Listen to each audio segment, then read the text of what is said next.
যে সমস্ত নারীর চুল কোনো বেগানা পুরুষ দেখবে ওদেরকে কিয়ামতের মাঠে জাহান্নামে চুলের মধ্যে লটকিয়ে রাখা হবে।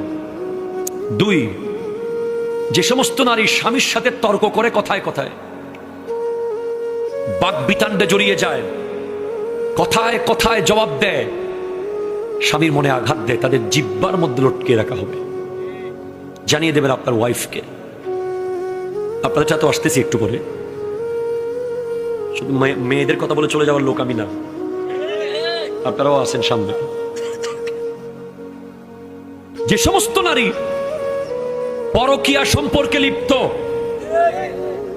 এবং বিয়ের আগে বিবাহ বহির্ভূত প্রেমে লিপ্ত, এই সমস্ত নারীদের বুকের দুধের স্তরের মধ্যে প্যারাক মেরে লটকিয়ে রাখা হবে জাহান্নামে।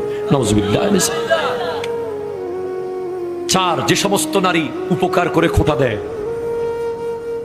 তাদের শাস্তি হলো তাদের মুখ দিয়ে বিভিন্ন অঙ্গ দিয়ে আগুন বের হবে।